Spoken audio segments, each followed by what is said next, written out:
Здраво, јас сум Горан Теменогов, а вие го гледате подкастот Каде се парите. Денеска ќе зборуваме за една многу важна тема која што не е многу присутна во јавноста, а сметам дека е многу значајна, а тоа е трговската размена со странство. Зошто ова е многу значајно? Затоа што оваа трговска размена во изминативе 9 месеци, значи од јануари до септември, исклучително паѓа, односно се намалува во споредба со истиот период минатата година. Посебно загрижувачки се бројките околу извозот во Германија, која што е главен пазар за македонското стопанство. Само за да ви стане појасно, бројките кажуваат дека кон Европската Унија во овие 9 месеци сме извезле 7,7% помалку во споредба со истиот период лани, а додека кон Германија овој сооднос е 13,7% помалку. Значи, многу помалку се извезуваме и паѓа општиот извоз, но извезуваме генерално и помалце кон главните наши трговски партнери. Ова е сериозна бројка, сериозни бројки се ова и сериозно мене како новинар што следи економија ме загрижува. Затоа побарав од Стопанската комора да ми препорача човек кој што ќе може да објасни, да ни објасни на нас гледачите и на нас новинарите на што се должи ваквиот пат на извозот, што се случува во Германија, што се случува во глобалната економија и како да се надмине се ова. Затоа во студиово ни е Антонije Marinovski. Добре дојдовте. Добре, најдов. Значи, јас кога ве препорача од Стопанската комора, искрено да ви кажам, не знаев кој сте, после тоа малце прочепкав вашата биографија, таа е импозантна, вие имате работено во банкарскиот сектор, пред се во Охридска банка и после во Societe Generale кога ја презема Охридска банка, имате искуство со кризен менеджмент, сте работеле за консолидирање на фирми во тешки времиња, имате регионални проекти, работите надвор од Македонија и го познавате пазарот, значи она што се вика јужно од Дунав наваму, што е земјите, тоа значи цел Балкан, вклучувајќи го цел Балкан. Значи, едноставно, вашата бизнис биографија е многу сериозна, многу сериозни задачи имате сработено и само да кажам фала на председателот на Стопанската комора Бранко Азевски што препорача вие да бидете, бидејќи верувам дека сте компетентен да зборуваме на оваа тема. Ајде да почнеме сега со главното прашање. Што клучно се случува во Германија што имаме толку ние намалување на извозот во оваа држава? Случувањата во Германија треба да ги посматраме во поширока временска рамка. Значи, најпрво уште во текот на ковид кризата, кога тие сметаа дека со големиот прилив на мигранти ќе ја задоволат потребата на работна сила, дојде еден шок на успорување на економијата. Во исто време, нивната голема зелена политичка коалиција наметна одлука да нуклеарните централи постепено се затворат од еколошки причини. Тоа па беше пред шок во споредба со надоаѓачката украинско-руска криза, кога Германија практично остана без ефтина енергија и со тоа се намали нејзината компетитивност. Значи, комбинацијата на овие два-три елементи во Германија доведоа уште пост-ковид до голем притисок на нивниот СМИ, мали и средни предпријатија на тој сектор, кога страда од типот на пекари, работилници и така натаму. Транзицијата кон обновливи извори и транзицијата на течен газ очигледно не ги даде резултатите, за брзо се надомести, се направи своп со пристапниот, да не речам ефтиниот руски газ, што ја одржуваше компетитивноста во глобални рамки.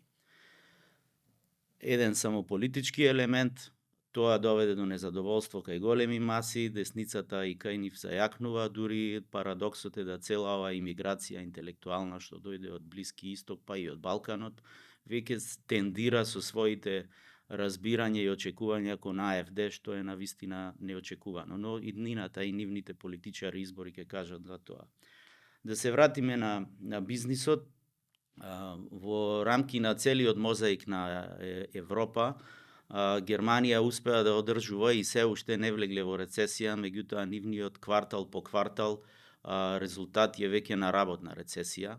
последните резултати што ги експлоатиравте и вие во вашиот подкаст претходно се експерти од делот на големите автомобилски компании, напаѓање на нарачките, на вистина се загрижувачки. Значи, во целото тоа милје и неизвестноста на новиот свет, да го наречам, не мора да е мултиполарен, меѓутоа, барем според по америчките избори и очигледната промена што ќе следи, ја прави, по моје мислење, Европа уште понеподготвена. Но тоа е европската слика, ние сме дел од Европа, сакаме да влеземе во таа економија, што поинтензивно и побрзо. Така да спомнавте, се извинам, ја спомнавте моментот големата слика, ќе зборуваме, само да им напоменам дека за мултиполарниот свет ќе зборувам со уште еден гостин во третиот дел од подкастот, тоа е со Емил Кириес, но го спомнавме мултиполарниот свет, односно состојбите во Соединетите Американски држави. Знаеме дека Трамп победи, затоа го снимаме во среда овој подкаст, а не вообичаено како во вторник, значи ги знаеме резултатите од изборите. Во анализите што сме ги правеле овде во овој подкаст беше дека Камала Харис би била проевропски настроена и би соработувала со Европската Унија, односно не би се конфронтирала, туку би биле партнери. Но Трамп има малце по друг однос кон Европската Унија и во првиот мандат имаше една отворена трговска војна, како што имаше и со Кина, но имаше и со Европската Унија околу пред се во автомобилската индустрија, околу автомобилската индустрија. Доаѓаме до моментот дали може дополнително да се влоши состојбата, економската состојба во Европа и во Европската Унија поради политичката новонастаната состојба во Соединетите Американски, кај што Трамп ќе биде новиот председател. Видите, јас би се приклонил на пишувањето на Политико неодамна, дека независно кој ќе победи на американските избори, Европа веќе ги изгуби изборите. Во оваа констелација која утрово ја видовме со објавувањето на резултатите, Европа дефинитивно треба да направи ребаланс на своите средства, генерално колку ќе троши за одбрана, колку ќе може да инвестира, колку ќе биде компетитивна, коите и територии ќе бидат дозволени и со кои средства. Јас тука гледам шанса за нас на Балканот и за Македонија, независно што Трамп е една фигура која е представник на онај антипод на автократи и владетели кои ги имаме од Ердоган, па и во регионов. Очигледно дека поголема маса на луѓе сака некакви промени или камбек на некои други вредности. Ќе продолжам дигресијата и овој Трамп не е тој што беше од минатото, значи не е само нафтената индустрија и традиционалните вредности, гледаме дека тука има големи представници на дигиталните компании, на спейс економијата, на биткоин инвестициите. Да, криптовалутите одма имаат порасна, у суштина реагира позитивно на така да вестата. има еволуција кај овој председател на тој што беше минатиот мандат. И сега шансата за Балканот не по редот на автократија, меѓутоа по редот, да речем, на она интересна група околу Трамп, што сепак има силни врски со регионов. Да не ги споменам тука бившиот амбасадор Ричард Гренел, Джеред Кушнер, веќе некои проекти се најавени. Значи, доаѓам полека до шансите на Македонија, ние сме тука, такви проекти мултимилионски, мултибилионски, дефинитивно ќе имаат спиловер и во блискиот комшилук, да го наречам, така да ние треба да ја наоѓаме шансата во регионалните синергии.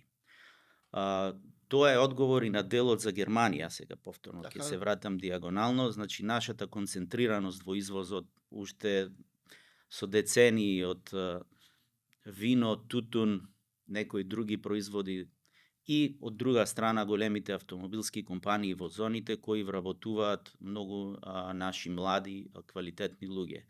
Значи од двете страни, од аспект на државата, моето посматрање е дека доколку автомобилските компании влезат во големи проблеми, дефинитивно ќе треба да се смета на една значајна бројка млади кои ќе треба да си ја бараат иднината на друго место или барем одреден временски период ќе треба државата да ги поддржи и да им помогне.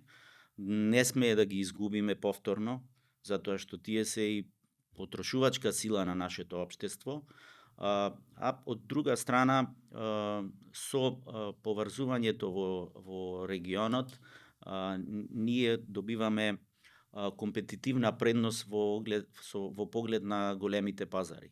Значи секторите исто мора малку да го поместиме фокусот. Туризмот би го споменал, гледајќи во соседството што се прави и каков раст има. Дефинитивно ние мора многу по-сериозно да влеземе во тој сегмент и да се поврземе. Добро е, пред некое време беше објавено дека германски туроператор, значи имаме друг ниво на размената, туризмот е латентен извоз, така да тој дел очекувам доста да ја промени работата, меѓутоа дефинитивно и секторите кои се атрактивни во сите, можам да речем и најголеми инвестициски компании како храна, енергија, здравство, значи тие со туризмот комбинирани тие сектори, Македонија може многу брзо и многу повеќе Ќе зборуваме покаже. малце за тоа, ќе се вратиме на Германија. Ние ја пренесуваме како медиуми информацијата дека Volkswagen ќе затвори за прв пат во историјата од кога постои од 37, а првата во 1937, а првата фабрика ја има отворено во 1938 година и прв пат од основањето, од функционирањето на првите фабрики во Германија, значи ќе затвори на своја територија, на германска територија, 3 фабрики. Ни светот има затварано и претходно, но ова ќе бе еден од сигналите дека автомобилската германска индустрија, која што е доминантна во светот, веќе има сериозни проблеми.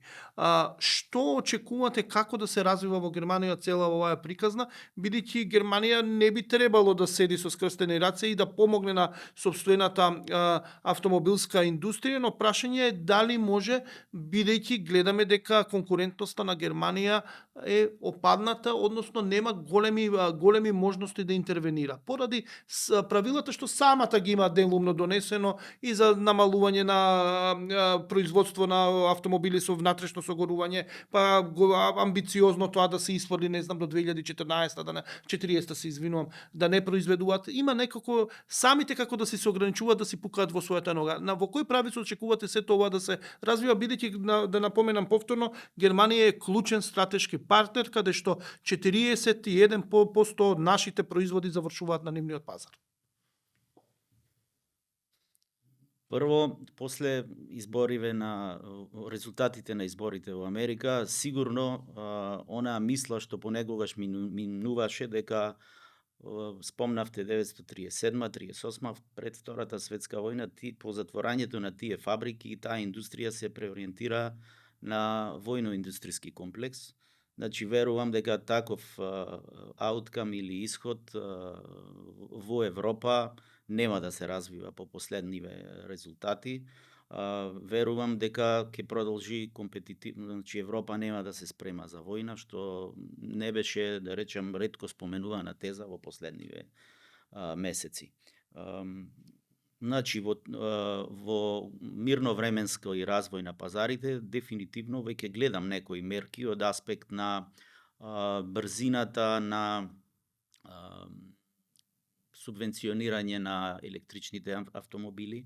Значи, се оди со по-софт мерки да се дефаворизираат кинеските автомобили, кренато е нивото да можат само поскапите и полуксузните, каде што па луксузните германски брендови имаат предност. Значи, тоа е во прва насока. Другата насока е, мислам, дефинитивно не би влегувал во проекции како би се повторно изградиле односите со Русија, иако ево видовме еден повик на враќање кон нормала во односите со Русија во економска смисла. Не би одел во таа прогноза, меѓутоа дефинитивно ќе мора да се Германија повторно врати на своите потрадиционални извори и ресурси, да ги наречам, а во таа смисла пак гледам шанса за Балканот. Каде ја гледате шансата за Балканот? Рековме дека во најавата дека вие го познавате Балканот и проектите на Балканот, работите со бизнисмени за развивање. Каде ја гледате толку шансата, бидејќи предупредивте дека треба да бидеме внимателни со автомобилскиот сектор, бидејќи ние сме дел од тој автомобилски сектор, нашите индустријски зони произведуваат за автомобилскиот сектор во Европа и во светот, да внимаваме да не ги изгубиме тие работници, тие млади работници остручени, ако дојде до поголема криза. Како да се спасиме и каде треба да се фокусираме, односно каде е шансата на Балканот? Значи, видите, ја знаете историјата на Источна Европа, пред инвестициониот циклус, нивото на нивни развој, на БДП, дали да гледаме Чешка, Романија и така натаму. Тие земји беа пред 20 и кусур години со сличен BDP пер капита со нашата земја. Сега се 5 пати, 6 пати нас. Значи, а ние сме поблизу, не сме поразлични, не сме посиромашни со ресурси. Дури напротив, мислам дека имаме поголема предност од аспект на историски причини, образувано население, култура, да ја наречам, секако има и други ризици на Балканот, па неспорно е тоа. Меѓутоа, пред се ја гледам предноста во проксимити, во блискоста. Потоа, сите територии генерално се окупирани од поголемите сили, што Европа веќе не е. Значи, се знае кој е во Австралија, се знае кој е во Африка, претежно се тоа Кина, Америка, Русија. Значи, европските големи сили, да ја споменеме и Франција, и Шпанија, што многу историски одамна навистина играле во тие делови од светот, веќе се повлекуваат. Погледајте и Африка, да не наведувам различни примери. Таму има веќе бизнис, економска национализација, односно нивните локални успешни бизнисмени африканци купуваат од европските банки, фирми, рудници, ги враќаат во своја собственост на бизнис основа, не на политичка и идеолошка. Значи, нема многу празни места каде што навистина со мала, блиска инвестиција, со контролиран ризик, ќе може да Европа обезбеди еден добар агрегат, да речем, на стабилност, па и безбедност, ако сакате, во тој дел. Што би требало, први најде да ги поделиме ова на две работи. Први, Европа што би можела да искористи, како да не потикне, во кои сектори и што да гледаме, да очекуваме од Европа, бидејќи ние сме блиску и ајде условно кажано се уште не е освоен до 100% простор, иако се навлезени европските, недоразвиен така, има простор да се развива, и што ќе треба државата да преземе за да привлече, да се прилагоди на тие потреби на Европската унија, односно на големите европски земји, за да ги привлече и за да ги постави, да ги донесе овде во Македонија. Видите, јас не сум за слепо само и ова идеолошко копи-пейст, копирање на европските стандарди и практики, иако во најголем дел се добри и за нас. Фокусот би требало да биде на ослободување на бизнисот. Бизнисот сам ќе ги пронајде каналите, секторите веќе ги спомнав, да не се повторувам. Меѓутоа, државата треба да го направи својот продукт, држава, значи владење на правото, предвидливост на даноците, транспарентност во комуникацијата на сите државни институции, дигитализација, побрзи услуги. Тоа е продукт од држава. Доколку е тој на добро ниво, значи доколку нашиот country risk, кога ќе седнете да договарате бизнис во Македонија, не е веднаш со 20 или 30% полош од колку да го правите бизнисот во друга држава, значи доколку тоа ниво на јас ќе ги наречам тривијални, банални ризици, ги знаеме, нивото на корупција и така натаму, доколку тоа ниво на вистина го подигнеме, инвестициите ќе дојдат независно на тоа дали сме им дале многу бенефици или не, затоа што големите компании се номади, ако им дадат во друга држава, одат таму, се ротираат, дури тука сме на мапата и со други светски земји. Значи, мислам дека сериозна, добра шанса имаме, и ако сме во незавидна состојба во моментов, да искористиме, да направиме неколку quick wins, ги спомнав веќе и со кои играчи, и какви проекти во тој дел, и дефинитивно Балканот секогаш бил мост меѓу цивилизациите, можеме и да бидеме навистина добар мост меѓу европската и американската А, економија. Ова што го зборите, у суштина, вие не сте за субвенционирање на бизнисите, со да ги привлекуваме со субвенции, со давање на даночни олеснувања. Едноставно на што го прави регионот, почнавме да се преваруваме кој ще даде поголеми даночни ослободување, туку вие сметате дека мораме да ја средиме државата у суштина. А без средена држава нема да можеме да ги надминеме овие лоши економски показатели, односно да привлечеме вистински играчи. Генерално да, но пак реков, не би ни исклучил да сепак одиме со субвенционирање, меѓутоа на вистина state of the art или на вистина добри проекти кои ќе мобилизираат повеќе индустрии, вкрстени продажби, сектори кои долгорочно на вистина ќе остават трага во нашата држава. Иначе вие погледнете ги примерите во светот, најскапите држави кои имаат добар среден продукт држава, дали е тоа UK, Луксембург или да не, значи таму е среден амбиентот и затоа на светската мапа тие ги привлекува. Ние не можеме да се споредуваме, меѓутоа доколку малку имаме подобра слика пред инвеститорите, дефинитивно тоа се трансферира во цена на капитал, во цена на ризик, така да. Тука ќе направиме првата пауза за нашите пријатели на подкастов, да видиме нивните реклами, па после се враќаме да продолжиме со разговорот, бидејќи ова за средена држава е многу интересно, но мене ме интересира и капацитетот, дали го поседуваме во државава да привлечеме такви големи проекти, дали имаме човечки ресурси тоа да го спроведеме и во кои сектори вие ги спомнавте што би требало, но малце да навлеземе од аспект на Стопанската комора, како го гледаат тоа поврзување тие сектори регионално, значи за тоа ќе зборуваме, останете со нас, да се враќаме после времето што го одвојуваме за пријателите на подкастов.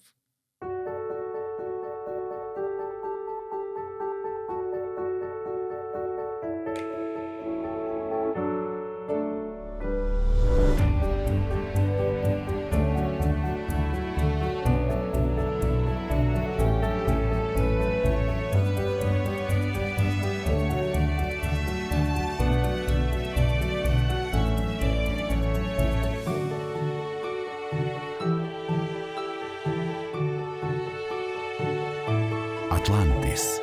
Сладки спомени. Витаминка.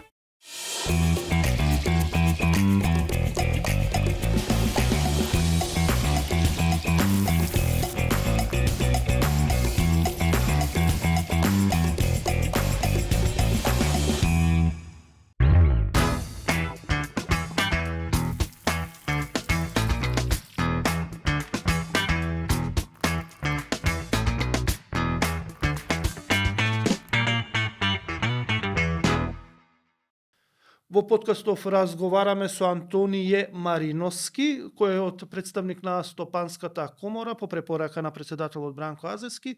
Е тука, има импозантна биографија, бизнис биографија, ја спомнав на почетокот на подкастот, има големо искуство во банкарскиот сектор, но има искуство и со кризен менеджмент, ги знае состојбите во државава, во регионот, но и во Европа и пошироко, така што имаме компетентен човек со кого разговараме. Веќе дојдовме до некои заклучоци што треба да правиме, но спомнавте, господине Мариновски, неколку сектори што треба да се развиваат. Пред се земјоделството, здравствениот туризам, односно здравството е тука, зборуваме, рековте, туризмот може да се развива.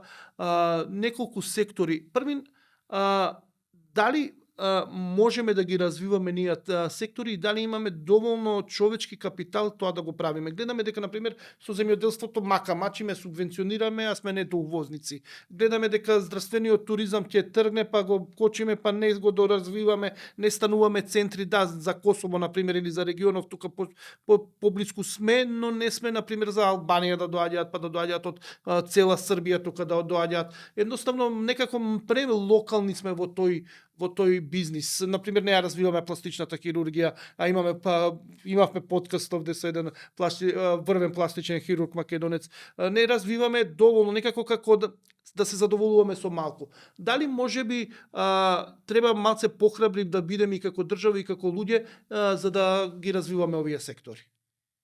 Апсолутно. Значи, затвореноста, како да ја речем една од генетските одлики на нашите бизнис елити, е оправдана со оглед на нестабилноста. Значи, тие функционираат на island стратегија, архипелаг и да не дојде плима, да не потопи и така натаму. Значи, отварањето консеквентно на претходното, на регионот и синергите, значи бизнисот нема потреба да трпи никаков анимозитет, ни со Албанија, ни со Бугарија, ни со Косово. Последователно, доколку ги отвориме уште повеќе тие капитални линии, ќе се отворат и линиите на човечки ресурси.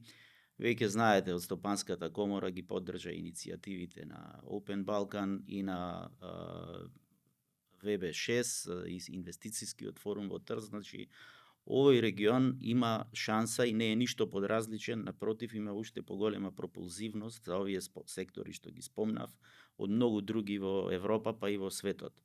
Значи, кога на маса ќе имаме солиден земјоделски, туристички, комбиниран, здравствен проект, ние инвеститорите во Македонија кои ќе погледнат колку имаме ние барем проектни идеи, ете нека не се и на ниво на проект, не на прсти може да изброиме колку имаме над 50 милиони. Значи ние мора да се тука поврземе и квалификуваме и не треба да се плашиме од многу поголеми проекти. Значи тоа се рефлектира и низ понатака колку синдицирани големи кредити дале банките. Значи едни такви поголеми тикети и проекти во кои ќе се мобилизира поширок тим на проектно структурно финансирање, дефинитивно ќе донесе стручњаци и од соседството, но и од подалеку. Така да тоа што го имаме ние, а и наши стручњаци што работат надвор, дефинитивно ќе бидат на располагање за тоа што тие се привлечени секаде од успешните и добри проекти, од успешната и добра клима за работа. Генерално ние сме познати како гостопримлива земја, значи немаме проблем од тој дел. Но зборуваме се за проекти, ајде да појасниме какви би биле тие големи проекти над 50 милиона евра, 100 милиона да бидат, 150 милиона. Први, имаме ли ние бизнисмени што би влегле во такво нешто? Второ, какви се тие проекти? Зар постојат? Малце сме ние конзервативни како општество. Ние 150 милиона евра проект, 200 милиона приватен зборуваме сега, значи кај што бизнисмените ќе влезат, за нас освен трговски центри што градиме, некако не ни влегува во глава дека може приватниот сектор да влезе. Кои се тие такви проекти? Дали навистина е можно во Македонија такви проекти да влезат? Значи ги имаме и бизнисмените и групите дефинитивно кои треба да се охрабрат и отворат и со соработка со регионот и со странските партнери. Не би одел да ги именувам, меѓутоа комбинирани земјоделско-енергетски проекти со производство на храна. Значи можам да ви споредаме со во регионот имате да речем ПКБ, тука ви се големи играчи присутни како Алдахра, како Бонафарм, кои ги нема кај нас, кои веќе се на ниво на Smart Agriculture, да не одам на туризмот, делот на туризмот, каде што гледате каков бум има Албанија и со франшизирање, значи со скапо платени франшизи, значи не одат на ефтин туризам само, веќе и доста скапа дестинација станува. Значи ги имаме истите природни убавини, инфраструктурата, овој циклус се надеваме повторен инсентив што доби сега со автопатите и со железницата, дека ќе заборавиме на тоа дека дефинитивно ќе се одрази на GDP-то и државното трошење, и го поздравувам и уште повеќе. За енергетските проекти да не ги споменувам делот на веќе долго извиканиот Чебрен, што по многу стативи треба гол конечно да дадеме сите. Тоа се тие проекти и не мора да бидат дузина и 2 и 3 и 5 да се за нашава мала економија на вистина веднаш ќе се почувствува. За земјоделството интересно е малце, лично мислам дека сме фокусирани на субвенции да се даваат по 100 милиона годишно, но немаме храброст да се осмелиме и дали би требало да го направиме тоа, бидејќи земјата е стратешки ресурси, не се продава генерално, добар дел од земјите не го продаваат како добро, не го даваат на приватниот капитал, но од друга страна ако не влезе барем еден голем играч што има знаење, ноу-хау што има во областа на земјоделството, нема да се охрабрат домашните бизнисмени кои што имаат капитал да инвестираат во земјоделството. Ние од земјоделска држава кој што може да произведува ајде да речеме храна за 8 до 10 милиона жители, ние сме нето увозници, но немаме големи играчи. Како да го решиме тој проблем? Се плашиме ли? Немаме државата е проблем што не може да гарантира дека земјата нема да биде злоупотребена. Зошто не влегуваат големите играчи? Кој е проблемот? Еве земјоделството да не пркне. Видите, од аспект на собственоста на земјата и водите, тоа е аксиома и традиционално скоро во секоја држава, значи има решенија за овие поголеми инвестиции, како и двете страни да бидат задоволени, инвеститорите и државата. Околу причините, ја спомнавме диагнозата, да, делумно затвореноста на нашите елити, да ги наречам од сите сектори, делумно влијае непредвидливоста на подолг рок на амбиентот, значи со секоја промена на естаблишмент, драма, а тоа се долгорочни проекти. Значи овие и другото е лошата поврзаност со инфраструктура. Значи тие 2-3 параметри се детерминирачки кога овие големи компании што ги има и во соседството носат инвестициски одлуки. Меѓутоа, веќе пак да кажам, ние сме на мапата уште со неискористен потенцијал, пак сме интересни со неколку такви проекти во различни сектори што ги спомнавме, така да верувам дека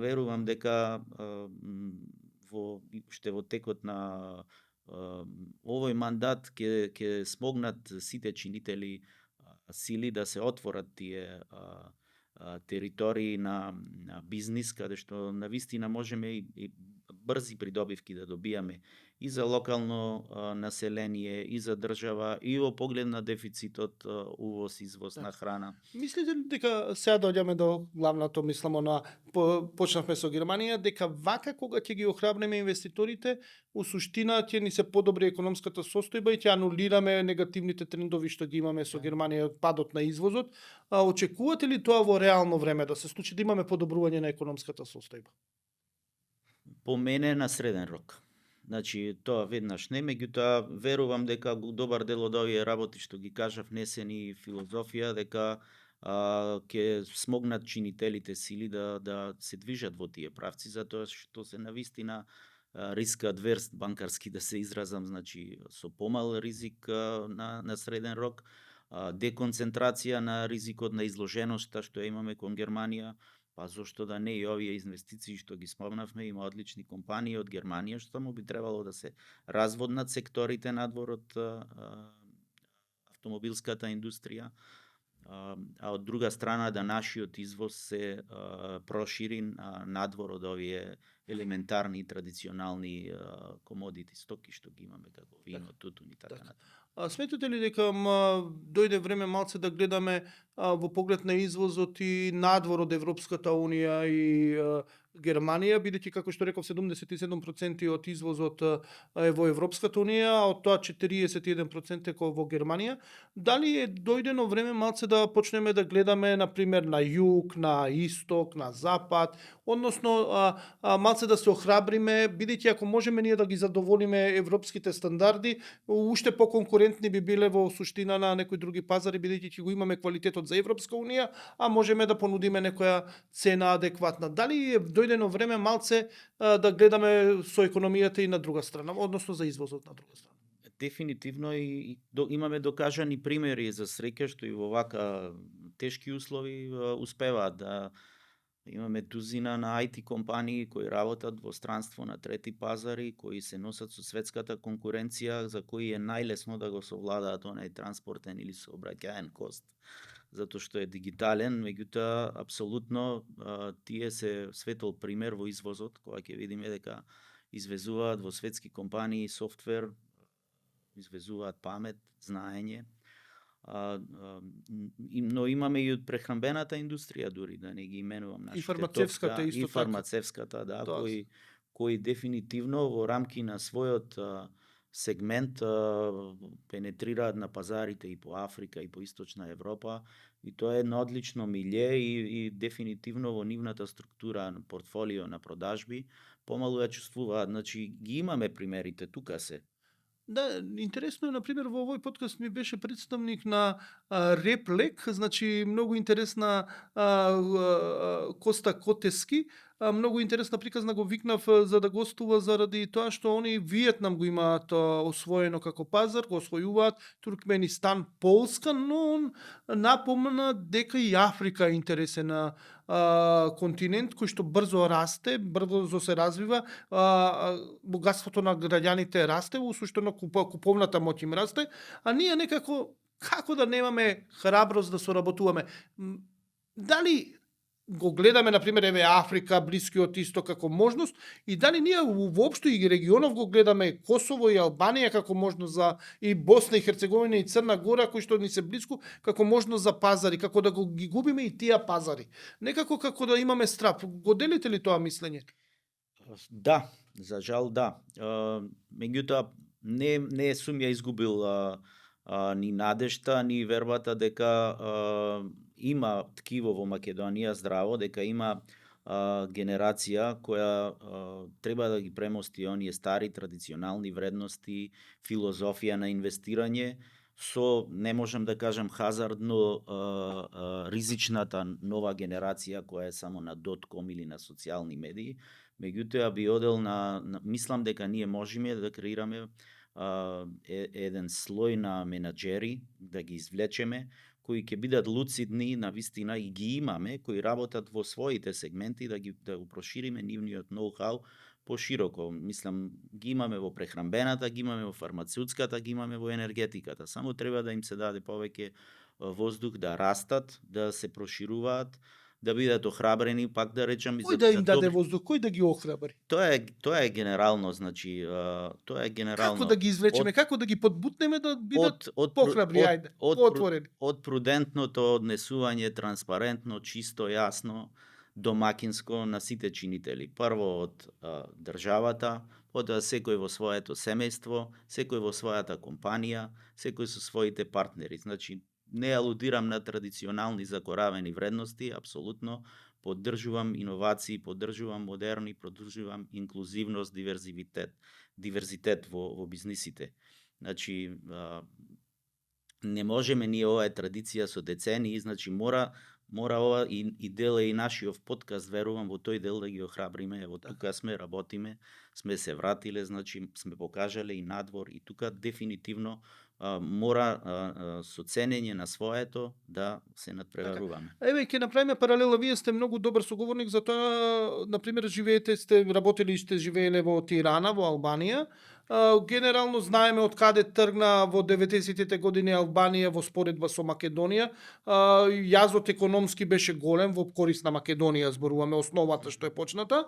Иако имаше компаративни предности, Албанија од аспект има море, има нафта, едноставно има некои предуслови да биде во подобра позиција, но заради уредувањето, политичкото уредување беше многу зад нас. Ние имавме посреден систем, поотворен и приватна иницијатива имаше во Македонија во времето на социјализмот. Едноставно имавме различни стартни позиции.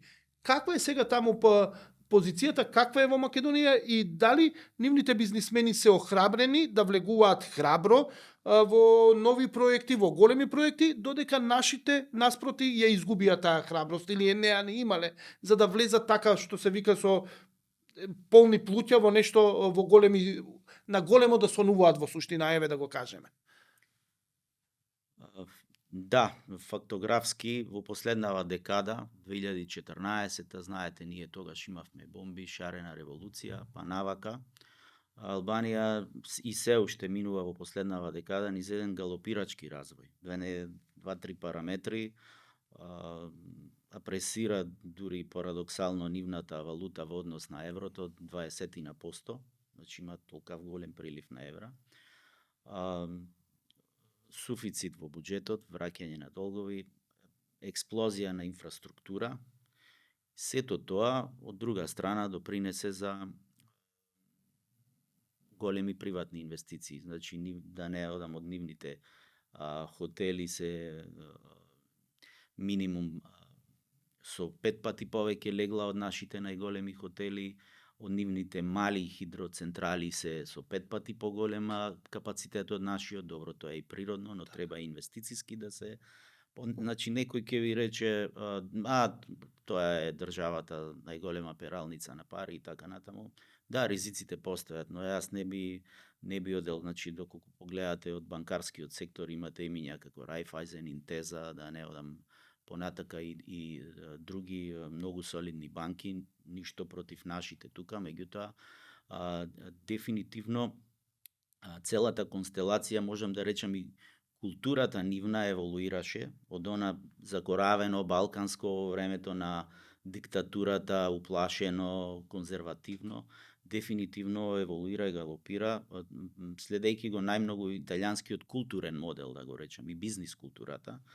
И тоа дефинитивно има импакт во нивната стратегија, во нивниот избор на франшизи, во нивната succession planning на следните генерации. Да речем, тука јас сум зачуден на една голема културна разлика споредено на нивните моќни компании и семејства кои контролираат бизниси, како ги планираат следните генерации да учествуваат или не, кој, како, зашто, во поглед на тоа што кај нас се случува, за кое не знам, значи не е критика, меѓутоа различност во културата гледам, а очигледно тоа привлекува и во Албанија и многу уште повеќе странски инвестиции. Мислам, да не разговарам за колку автопатишта, за колку летови на аеродромот, значи можам да ви набројувам многу, за жал.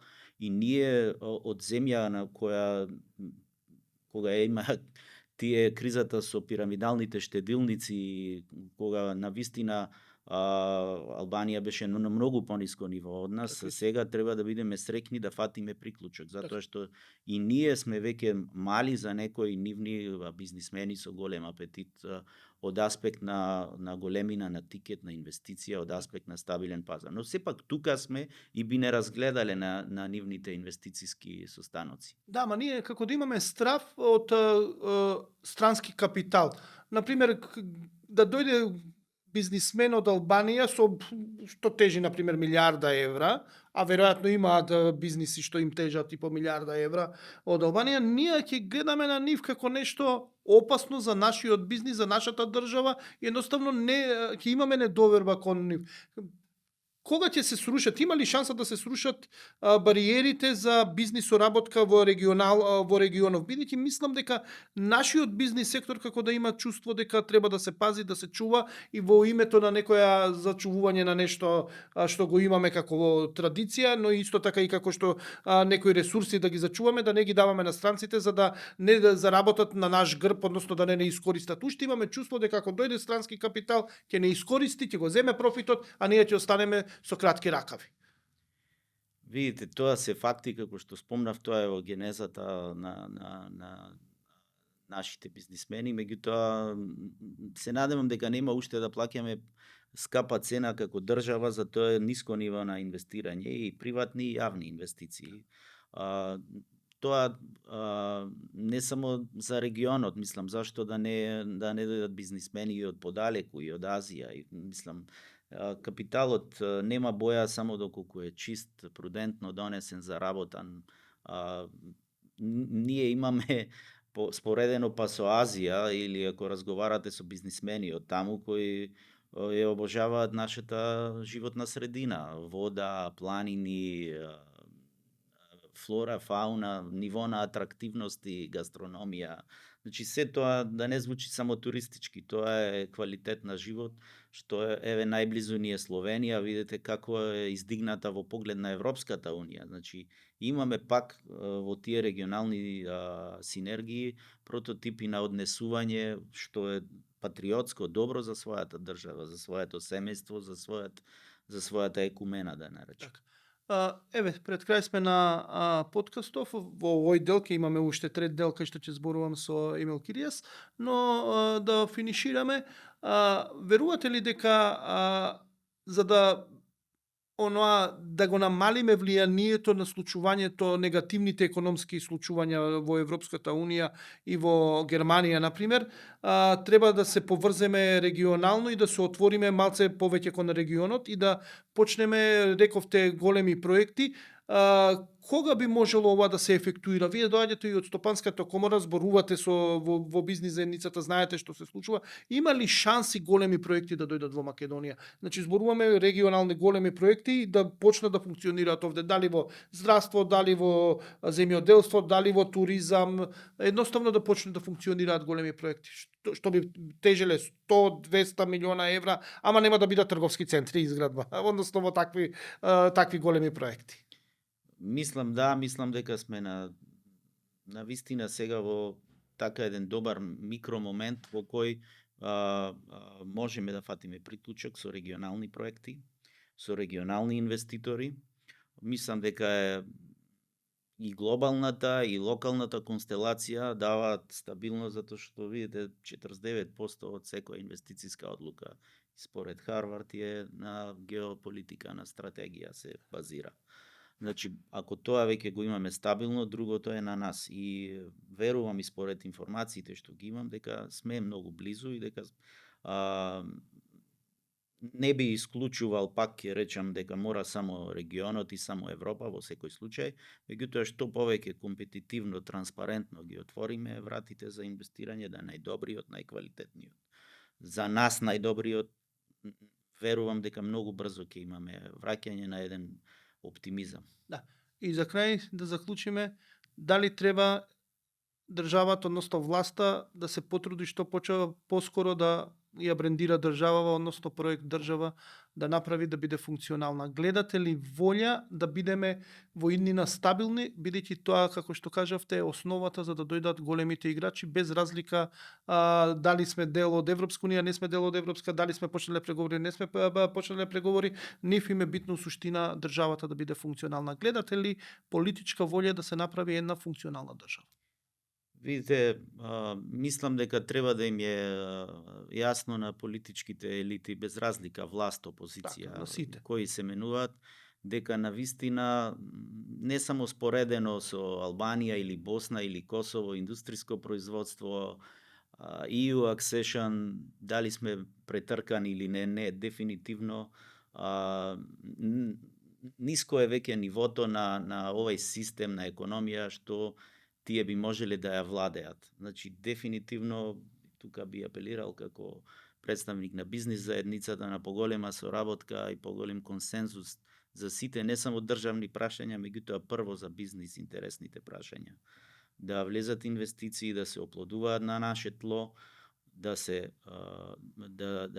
се подигне комплетно нивото, да речем, на сиве овие аспекти на денешното живење. Значи, треба да се заврши домашната работа. У суштина, државата да биде држава. Да. Ви благодарам што бевте дел од подкастов. Ви благодарам и вас. Тоа беше Антонije Marinovski, а сега ја правиме втората пауза за нашите пријатели и ќе продолжиме со третиот дел, кај што ќе зборуваме малце за мултиполарниот свет, односно она што се случи сега со победата на Трамп, што можеме да очекуваме и што значи во суштина мултиполарен свет и како ние да се поставиме како држава во тие рамки. Така што останете да го гледате и третиот дел.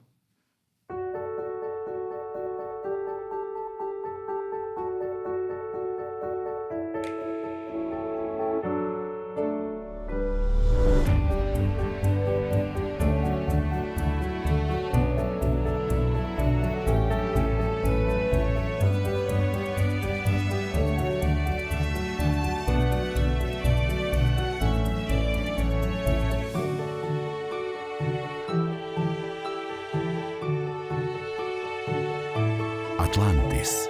Сладки спомени. Витаминка.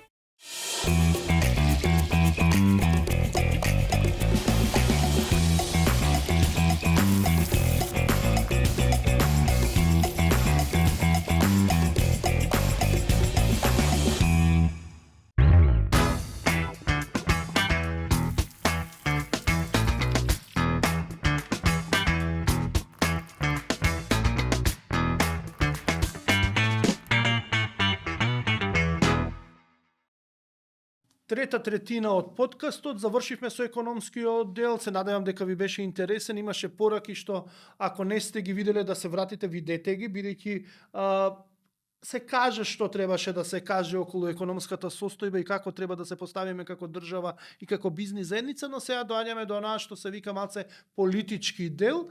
Ќе зборуваме за она мултиполарниот свет што се почесто се зборува дека се формира во светот, односно дека веќе немаме еден центар на моќ, односно западната цивилизација како веќе да го губи приматот, односно западот да го губи политичкиот и економскиот примат и дека се дисперзира моќта на повеќе центри.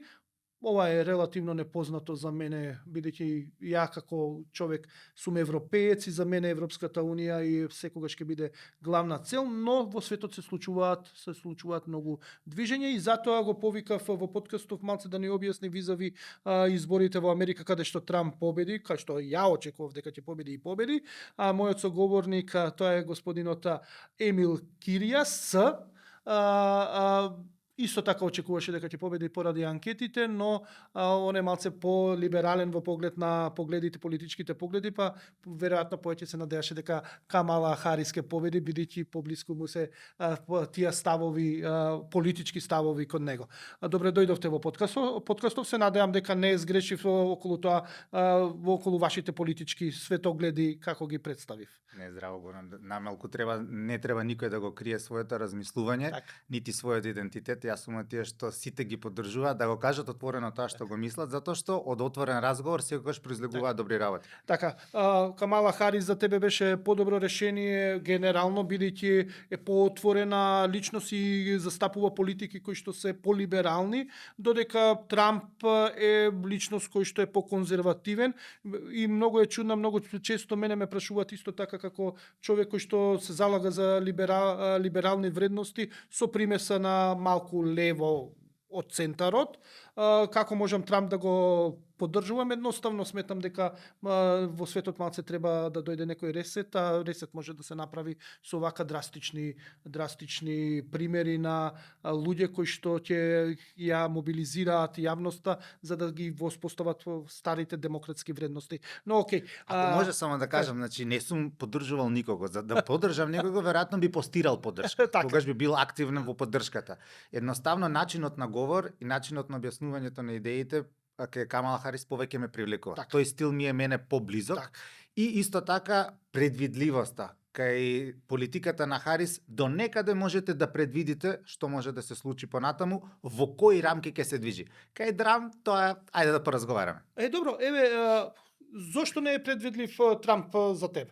Мене ми е многу предвидлив од што Камала Харис. Затоа што демократите, односно Камала Харис, се движат во одредена рамка. И рамката е поставена. Тоа е владење на правото, одредени параметри кои што се поставени, помалку или повеќе се движат во тие рамки.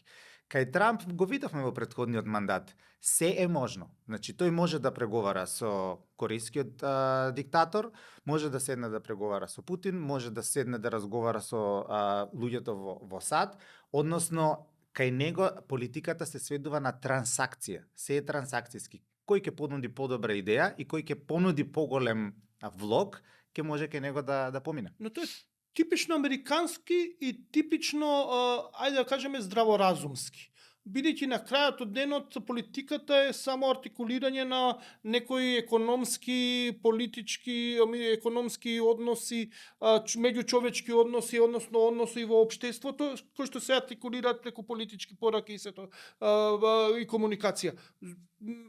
Едноставно е едноставен Трамп. Некако демократите се сложени, демократите имаат некои општи начела кои што владење на правото и Трамп е за владење на правото, не вика да се урне правниот систем или да не функционираат судовите или не знам што, иако дел од поддржувачите му се порадикални, но гледаме дека и во демократите имаме радикални струи. И радикализмот и на левата и на десната страна е подеднакво ист.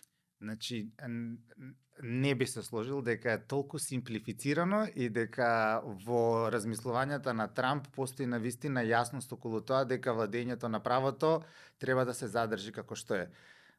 Трамп покажа и докаже дека во неговите 4 години на власт и во неговиот начин на работа, дека доколку има потреба за да реализира нешто, тој е способен да ги измени сите правила на игра. Кога вие од корен ги менувате правилата на игра за време на самата игра, затоа што не ви одговара, а тоа Трамп го правеше, тоа му е тоа е негов начин на размислување, тоа е неговата матрица. Тогаш имате нестабилен свет, нестабилен систем и нестабилни односи. Не е општеството фирма, не е општеството предпријатие, па вие да кажете јас правам што сакам, затоа што се водам од профитот. Општеството сепак се води и од социјални и од општествени норми кои што мора да се постават и кои што ви даваат правила на игра. Така, но граѓаните го препознаат Трамп како нивен заштитник, а не како работничката средната класа, значи работниците не ги препознава демократите како нивни заштитници. Чудно, порано беше обратно, републиканците беа надвор од тој слој на работници, беа представници на крупниот капитал, на крупните бизниси и додека работниците беа приврзани кон демократите. Сега е обратно, Трамп ги мобилизираше земјоделците и работниците пред се. Трамп го мобилизираше крупниот бизнис. Го мобилизира Ако цело го време, али им се погледнете, доближи со пораките до работниците. Ако го погледнете, кабинетот на Трамп, сите милиардери кои што учествуваа во поддршка на Трамп, односно неговата кампања, беа секретари во неговата влада. Истото се однесува и со Илон Маск сега. Не е Илон Маск работник, нити земјоделец, нити некој американец кој што не излегува од со крај на крај. Само да не бе, Но демократите имаат милиарда долари за реклама, Трамп имаше 500 милиона. Крупниот капитал отиде кај демократите и го поддржуваше. Но зборуваме со пораките што ги упати. Демократите пораките се не многу отидоа до... популистички на Да. Трамп. Пораките на Трамп немаат една јасна нишка кај која што можете да кажете ова е таа јасна политика која што се следи. Погледнете го абортусот. Тој не даде нити еднаш јасен одговор. Еднаш даваш одговор дека е за, па еднаш дека е против, па еднаш дека не треба државата да се меша, па после дека треба сојузните држави да носат одлука. Значи, Трамп е класичен популист. Така, И кога сте популист, многу полесно ќе им се приближите на луѓето затоа што не ги водите, туку сте водени од тоа што анкетите го така, кажуваат. сега доаѓаме популист, убаво го кажавте. Да, тоа е светски тренд што го гледаме во многу држави. Така. Значи, популизмот е феномен кој што полека стануваме свесни и општествата стануваат свесни за популизмот. Не е Трамп првиот што го измислил, нити последниот, бидејќи да не заборавиме. Во Велика Британија Борис Џонсон беше исто така популист. Италија е воден од популистички премиери и влади во изминативе 10-15 години, почнувајќи од Берлускони кој што беше познат популист, па се до последниве премиери кои што исто така јаваат на бранот на популизмот. Во Франција популистите не се толку може би Макрон, може би да го речеме дека е популист. Во Германија, ајде да кажеме, е најмалце застапено популизмот, ама гледаме што се случува сега таму. Дали популизмот во суштина е светски тренд и што значи ваквото форсирање и сакање на популистите, не можеме и неможноста гласачите да препознаат гол популизам кој што не дава на долги стази плодови и ја нарушува у суштина демократијата. Значи, се потврди тоа што го кажа дека си прозападно ориентиран, односно дека гледаш Америка и САД. Ако се погледне светот, ќе видиме дека во Индија доминира популизмот на Моди. Да. Во Индонезија, дури Јокови, кој што беше еден демократ, отиде во рамките, се сврти на кај популизмот. Левичарскиот популизам па на Чавес и на Мадуро во Венецуела е друг пример. Лула во Бразил е исто така пример. Така да заклучокот ти е добар, иако анализата ти е фокусирана на Европа и Америка, глобален е трендот. Так. И претпоставам дека е логичен.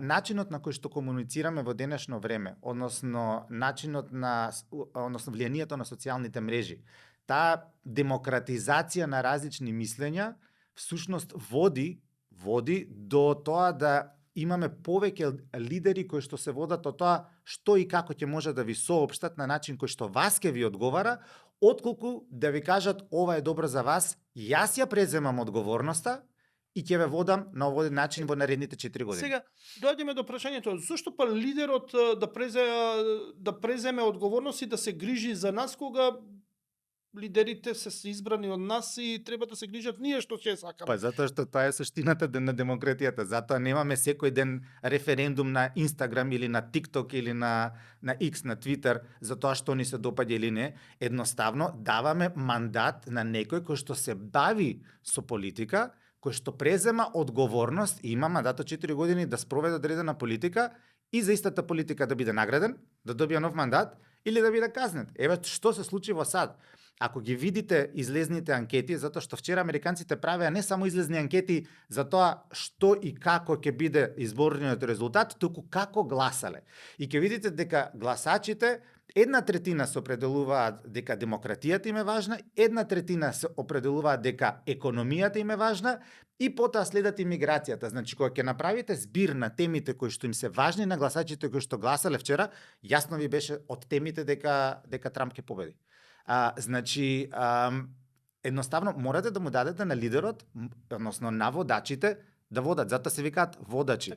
Но дали например, ќе се вратиме на Трамп и јас ја проширив темата малце и за популизмот на глобално ниво, бидејќи тоа е у суштина да го детерминира веќе новиот светски поредок кој што вие ќе ми дадете одговор кон што се стремиме, бидејќи веќе доминацијата на западот гледаме дека полека се ниша и се центрите на моќ, веќе имаме повеќе центри на моќ на глобално ниво. Се уште не до тој степен да можат отворено да парираат, например, на Вашингтон и на Лондон, на Берлин и на Париз, но гледаме дека веќе се реструктурира светот и ќе сакам да ми одговорите, но доаѓаме до прашањето повторно на Трамп. Му дадоа мандат, но нели малце и премногу се сатанизиран и не му се даде воопшто можност во првиот мандат, значи пред 4 години кога му заврши, значи пред Бајден кога беше председател, едноставно премногу го сатанизира, го носеа до крајни граници да подигне гард и да мора да менува правила на игра затоа што едноставно не му дадоа да владеат и на секој чекор го обструира. Дали беше сатанизиран или самиот испровоцира реакција, тоа можеме да направиме 3 подкаста одека и да анализираме точка по точка. Неговиот начин на говор е толку контроверзен. За многу луѓе е многу навредлив. Ја не сум од оние кои што се волкисти, кои што треба да внимаваат апсолутно на се што кажуваат. Верувам повеќе во слобода на говорот, па и нека се навреди некој на крајот на криштата. Меѓутоа, ако вие го правите тоа со намера да повредите некој, како што е често во дикцијата на Трамп, тогаш тоа веќе е проблем, затоа што предизвикува револт, предизвикува незадоволство, тоа може да предизвика насилство. Ние гледаме дека во моментов во САД, кај голем дел од поддржувачите на Трамп, доаѓа до излив на емоции кои што се негативни, кои што се прилично агресивни. Ако таква политика и таков начин на говор се стимулира, тоа може да биде многу опасно за едно општество.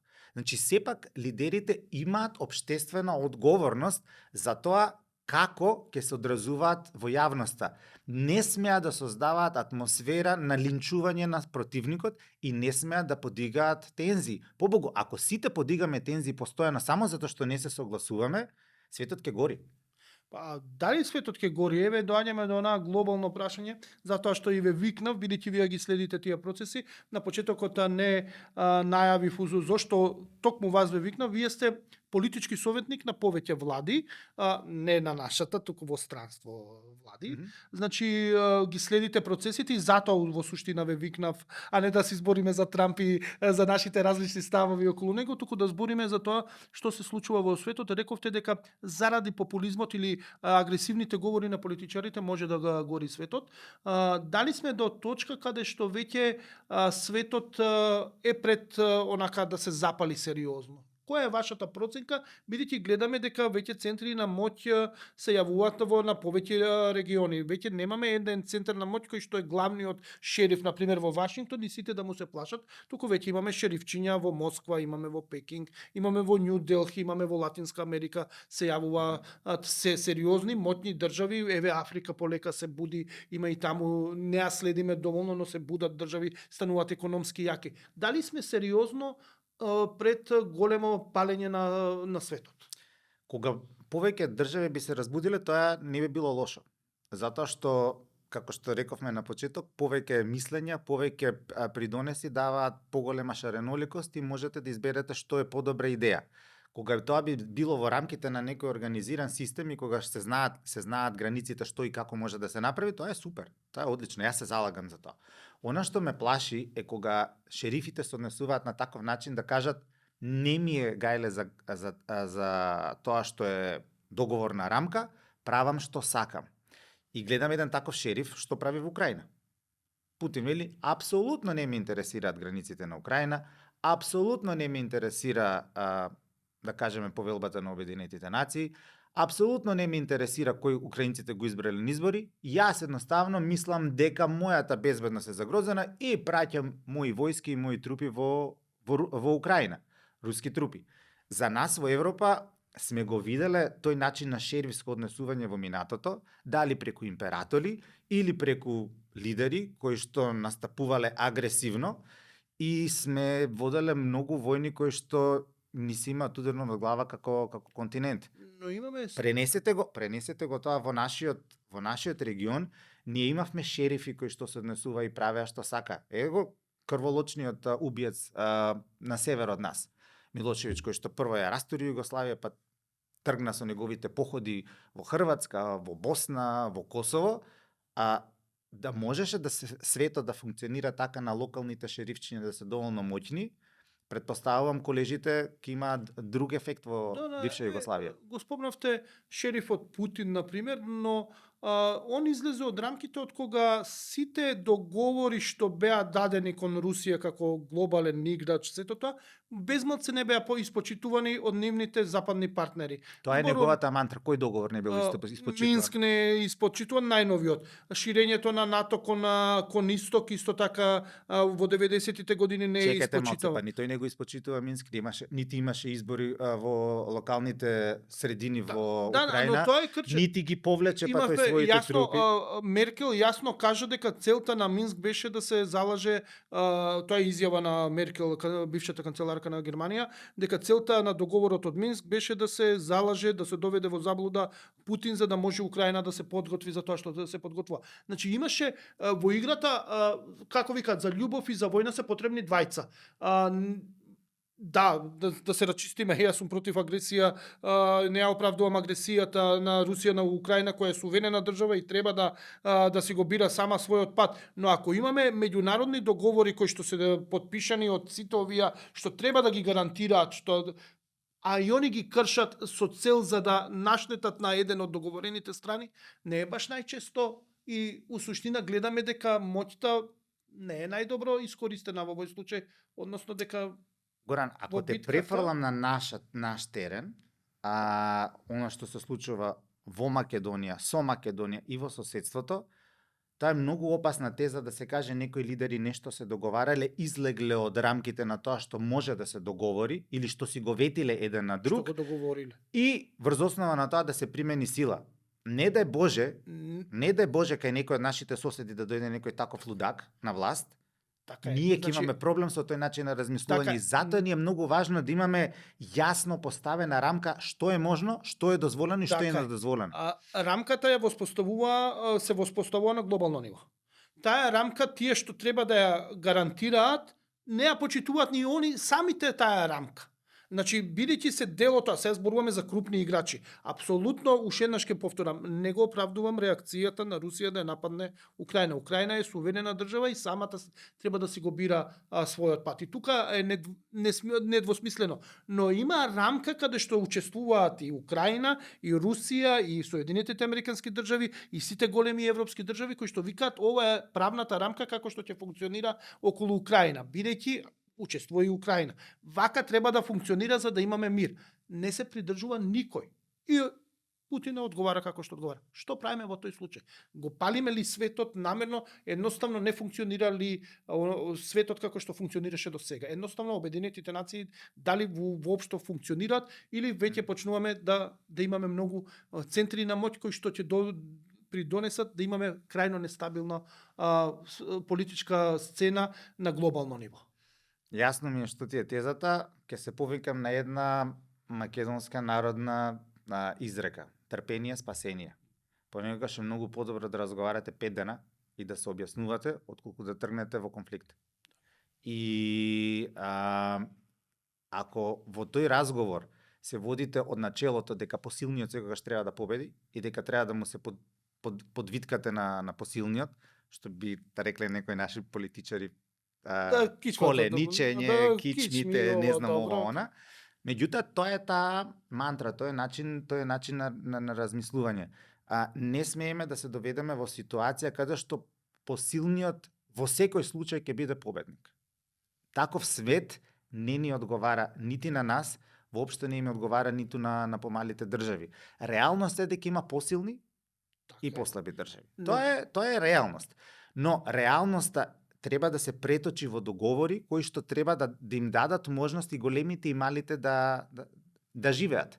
Односно и едните и другите да просперираат, Но- а не само големите да ја носат одлуката. Но дали доаѓаме до позиција каде што дел од големите сили не ги слушаат воопшто помалите, па и не толку малите држави, им наметнуваат обврски кои што не се прифатливи, односно настапуваат од позиција на сила и затоа се појавуваат центри, односно веќе немаме хомоген свет со една либерална, со отворени пазари, со либерални демократски вредности, туку имаме фрагментиран свет кој што ќе како оние две-три лути камења кога вода во мелницата кога работат и не може да го собелат житото, туку предизвикуваат искри, па после ќе запалат им воденицата цела. Дали сме до тој стадиум во моментов?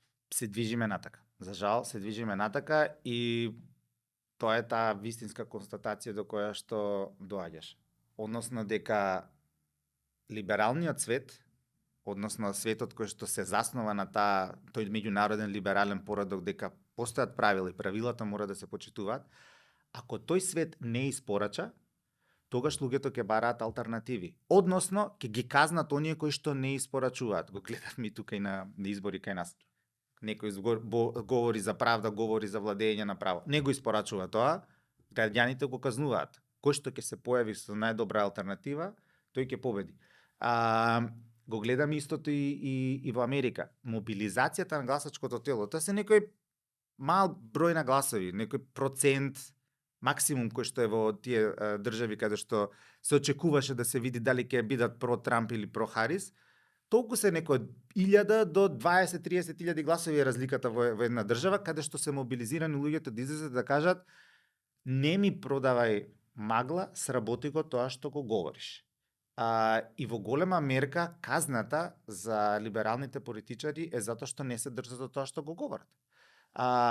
Верувам во свет кој што е воспоставен врз основа на владење на правото, врз основа на толеранција и врз основа на меѓусебно почитување, но разбирам кога гласачите казнуваат дека не се испорачува. Да, ние веруваме значи во сето тоа, но еве ти ја следиш меѓународната политика далеку поеќе од мене, значи јас се овде што кажав е моје лично размислување, кое што е на нивото на експертиза на кафански муабет, затоа си ти викнат овде како експерт да ми кажеш дали грешам или не грешам, бидејќи јас не ги имам тие познавања, освен што она ќе прочитам, но не сум експерт.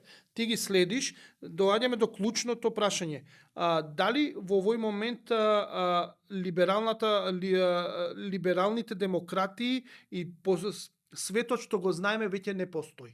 Дали веќе имаме нова реалност? А тоа е свет со многу центри, кои што центри растат и каде што веќе не ќе може да имаме договори кои што ќе се почитуваат, туку доаѓаме до позиција каде што посилниот и помотниот, односно оној што ќе знае подобро да се здружи меѓу себе, ќе испорачаат некои други политики. Добро, имаше неколку прашања. Да почнеме дали либералниот свет постои или не постои. Постои. Постои и ако ја земеме Европа и ги земеме последните резултати, либералниот свет и либералниот мајндсет во Европа доминира. Доминира и тоа во голема мерка. Ако ги погледнете резултатите, зборам за европските земји. Добро име, Франција покажа десницата дека сериозно расте. Расте победија сериозно. со Пинта, на пример. Меѓутоа се 30%, 32, не се 51. Значи не е Тама беа мнозинство на 7, а сега се 30 и кусур. Точно тоа е, значи, изборниот систем, исто е како во Америка. Да ги така. видиме крајните резултати, може Харис ки има повеќе гласови вкуп. Нема да има и Трамп, ќе има и повеќе Ќе гласови. видиме, да според видиме, нема. значи Така. кој што беше нели Так. Хилари победи со 3 Так. милиони гласови повеќе, меѓутоа системот детерминира како ќе биде Тоа е неспорно. владењето. Така да и кога ја правите капањата, ја правите врз основа на системот, а не врз основа на тоа колку гласови ќе добиете вкупно. Вкупниот број на гласови кои ќе ги погледнете во Европа гласаат за тој либерален, да кажем, либерално-демократски концепт. Не зборам либерален во смисла на партија, зборам врз основа на размислување, вредностен. Така да тој постои. Ако ги погледнете и другите земји како што се Индија, кои што се демократи, не зборам за Кина, каде што луѓето може да се изразат. Индија, Индонезија, Бразил, Мексико, не е апсолутно поразен либералниот концепт, туку луѓето се разочарани дека тој не испорачува и им даваат можност во голема мерка на јаките лидери да покажат дека може да направат нешто различно. Во Бразил му дадоа шанса на Болсонаро, се покажа дека не испорача, го вратија Лула назад. И едниот и другиот е популисти, едниот лево, другиот десно.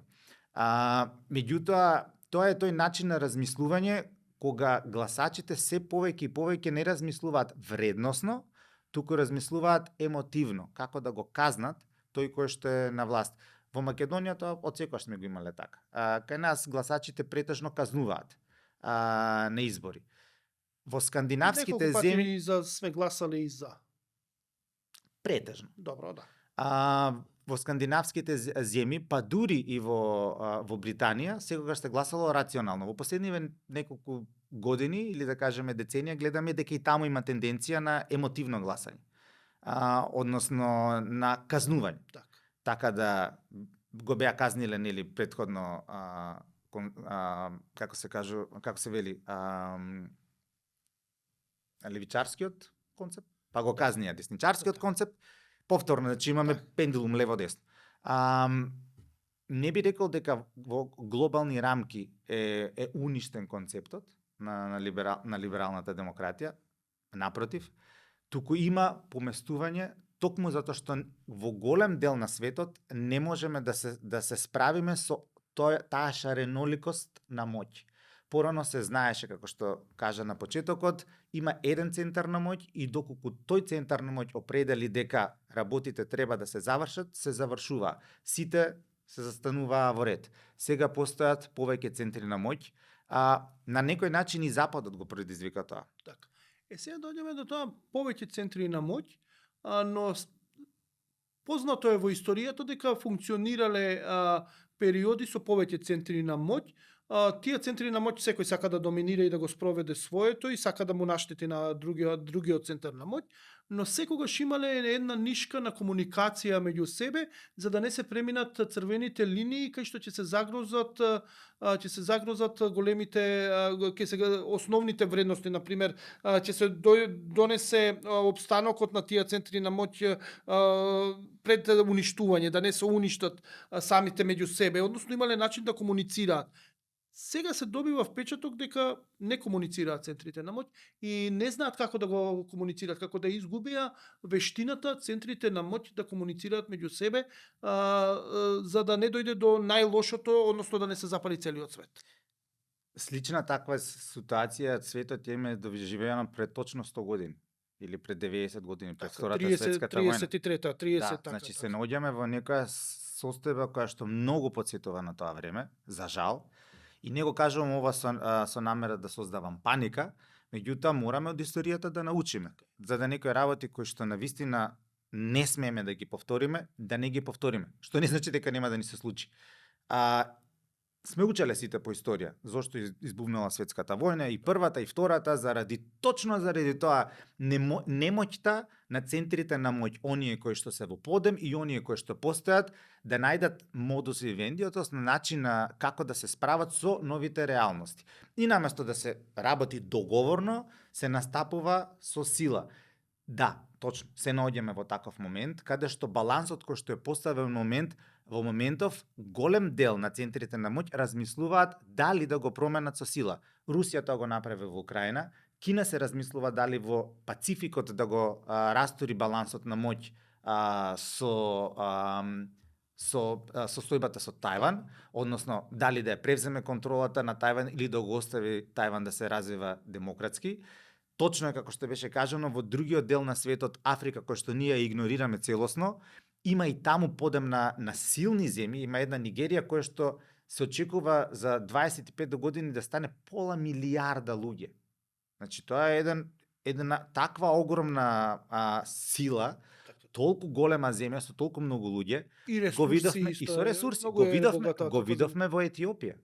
Кај нас за Етиопија не се ни говори. Може знаат по старите од времето на Така. Тито, Да, за од глад времето на која Неверстани. беше, имаше кризи, ама имаше Точно. Значи, геноциди, чистења, имаше предпоставувам да ги прашаме кај нас граѓаните, дури и овие што учат сега географија во основно, колку жители има Етиопија, нема да знаат дека Етиопија има над 100 милиони жители. И внатрешниот проблем помеѓу федералните единици во Етиопија пред 2 години почна да се решава со воени средства, во кое што беа вклучени повеќе сили. Едната страна им испраќаше на тиграјските сили оружје, другата страна им испраќаше на федералните власти. Тоа што се случува во Сомалија, тоа што се случува во Судан, помеѓу двете воени фракции на самата држава е повторно во огромна земја, милионска земја, доаѓа до конфликт. Лидерите наместо да ги решаваат проблемите договорно, ги решаваат со конфликт. Немојте да мислите дека Трамп ќе биде лидер кој што ќе решава само договорно. Да, но гледаме дека и останатите лидери не решаваат договорно и делумно е затоа што ги нема каналите на комуникација, но Трамп е способен да комуницира со Путин, со Ким Јонг Кун, со кинескиот си, како беше Xi Jinping. Jinping, значи да комуницира. Зборуваме е подготвен и некако да комуницира. Да, ќе им се закане, ќе тропне на маса дека, али он знае дека во тој случај ќе му тропнат и него на маса. Но е подготвен, има поголема сила и харизма тоа да го направи. И нема да се плаши толку што ќе кажат неговите во партијата. Трамп е бизнисмен и е човек кој што превзема ризик. Се бавиш со економија и знаеш како е. Во бизнисот, ако не превземеш ризик Нема да и заработиш. ако не покажеш сила, никогаш нема нити бизнисот да ти просперира, нити ќе направиш пари. А ако па не си многу моќен, нема никогаш да создадеш бизнис империја. И тоа е така во бизнисот. И Трамп така се однесува и со другите. Значи, велиш дали има комуникација или нема. Комуникација има. Меѓутоа, има начин на комуникација кој што не е пристојна, односно настапува од позиција на сила. Така им се однесуваше на кинезите, така им се однесуваше на иранците. Со Путин се обиде да најде начин, меѓутоа Путин во случајот си го зема Крим. Путин во случајот не ги повлече силите од Минск, од источна Украина, односно согласно договорот од Минск. Сега Трамп им се заканува на сите дека ќе им воведе, парите се нели во игра, на сите ќе им воведе тарифи 10 до 20%. Знаете што ќе доведе до тоа? Канадската економија да колабира. За да не зборам за економската Добро, ги плаши малку. Па ако воведе 10% тарифи на сите, вклучително и на каѓаните, значи кога воведувате 10% на сите, тогаш е 10% на сите. А размената помеѓу Канада и САД не се брои во милиони, не се брои во милиарди, туку е 1 трилион. Тие две економии се врзани. Тоа е исто како Германија утре да воведе 10% тарифи на Франција. Тоа ќе доведе до крах. Значи, комуникација има. Има Трамп комуникација со европските лидери. Меѓутоа, ако ги стави тарифите од 10%, Така. ќе ни биде проблематично на сите. Ева, да финишираме, истекува времето. Последно прашање, го спомнавме, го избегнуваме во јавноста да се зборува, но мораме да се навратам на тоа прашање, а тоа е дека многу подсетува ова што се случува во светот и со економските кризи, зачестеноста на економските кризи, колку ни се повторуваат, проблемот со состојбата со либералната демократија на кој ниво сме, неможноста да комуницираме, а тоа е 1933 до 39, подсетува сериозно сите ние што малце ја сакаме повеќе историјата, на вистина имаме страшни корелации можеме да извлечеме од сево ова. Сметате ли дека ајде да кажеме 5 до 12 да се сменат работите и дали има сила или може да се запали светов? Мислам дека е 3 до 12. 3 до 12. И токму она што го говоревме претходно, начинот на емотивно размислување, кога го ставате рационалното на страна и се водите од своите емоции, затоа што со причина сте лут или лути. Кога тоа дозволувате да ве води напред, патеката која што ја избрале многу често е погрешна. Повторно народната, како беше, 3 пати мери, еднаш сечи. Ако не постапуваме така во живот, почна либерал да збори со народни поговорки и ова е малце чудно, нели? Кога ќе почнеме да се популистички. Па не, меѓутоа ќе сватите после известно време дека народните поговорки имаат своја мудрост, Так. која што е издржана. Так. И ако сватите дека цело време се водите од емоциите, тогаш ќе направите многу често и грешки. Во фирмата, фирмата ќе ви пропадне. Ќе ја запалите, ќе остана 10.000 без работа, ќе се создаде нова фирма, ќе се направа 10.000 работни места, одиме понатаму. Со државите не е така. И токму затоа што работам како советник на различни држави. Во една централна американска држава, председател, богат, најбогатиот во државата, доаѓа на власт и почна да кажува ова не функционира, судот не функционира, парламентот не функционира, се не функционира, јас знам како е најдобро. И точно неговите идеи беа стварно најдобри. Но не можете да се однесувате со државата како да е ваше предпријатие. Затоа што има воспоставена рамка како да можете да дојдете до одредени решенија. Постепено. Ако одиме се на принцип јас знам најдобро, тргнете ми се сите од патот, тогаш светот ќе го доведеме во опасност. Јас не знам најдобро, затоа ги викам тие што знаат повеќе од мене за одредени теми. Господине Киријас, ти благодарам. Емил. Ти благодарам што беше дел од подкастов. Одговоривме на некои прашања. Темиве не ги обработуваме доволно во јавноста од овој тип, дека сме пред сериозни искушенија како општество, глобално општество, не зборам само македонското, туку на глобално ниво. Се надевам дека тие што не следат ке се замислат малце и кога ќе носат политички одлуки ќе носат рационално, а не емотивно. Бидејќи мислам дека и јас тоа е најдоброто решение. Да, затоа што сепак тие што носат одлуки треба да размислат како на крајот на криштата не да ги задоволат емоциите на граѓаните, туку колку повеќе пари да им донесат во джебот. Така. И благодарам што Благодарам беше и на дел од тебе. подкастов. Тоа беше се гледаме за 7 дена, односно во новата епизода.